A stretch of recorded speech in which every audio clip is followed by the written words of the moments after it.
Ratusan anggota pemuda kader dakwah atau pakat dari 46 desa di Samalanga, Kabupaten Biren, menyatakan kesiapannya dalam menegakkan amar ma'ruf nahi mungkar. Ya, para pemuda tersebut juga telah siap untuk terjun berdakwah guna membentuk para pemuda lainnya agar dapat melakukan hal-hal yang positif dan meninggalkan hal-hal yang dapat merusak generasi muda. Ratusan anggota pemuda kader dakwah atau pakat dari 46 desa di Samalanga menggelar apel siaga di halaman Masjid Al-Falah Namplo, Desa Namplo, Blanggarang, Kecamatan Samalanga, Kabupaten Biren. Sebelumnya, anggota pakat ini telah mendapatkan pelatihan dan bimbingan menjadi kader dakwah dari Himpunan Ulama Daya Huda, Dinas Syariat Islam Biren, serta unsur lainnya. Para pemuda ini diharapkan dapat merespon berbagai masalah yang muncul di era digital saat ini.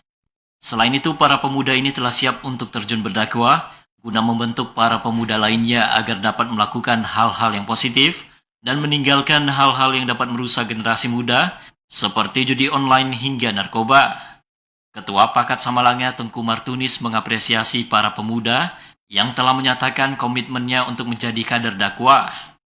Pakat bersama Huda akan terus melakukan pendampingan kepada para pemuda dalam meningkatkan potensi, membangun relasi, serta peningkatan pengetahuan serta pengamalan agama.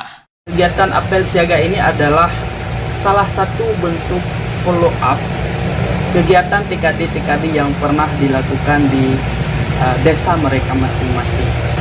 Melalui pakat ini beserta unsur Huda, kita akan terus mendampingi para pemuda ini untuk terus berkembang. Kita dampingi mereka untuk meningkatkan potensi-potensi mereka, pendampingan untuk menyelesaikan ilmu dan pemahaman serta pengamalan fardu ini khususnya dan ilmu pengetahuan dan wawasan. Hingga saat ini sudah terdapat 800 lebih kader dakwah yang disiapkan di Samalanga. Sementara se-Kabupaten Biren, kader dakwah yang telah disiapkan mencapai 12.000 orang, tersebar di 603 kampung. Perekrutan kader dakwah di kabupaten kota lainnya akan dilakukan pada tahun 2024 mendatang, sembari menunggu surat edaran gubernur kepada bupati dan wali kota di Aceh. Tim Liputan TVRI Aceh melaporkan.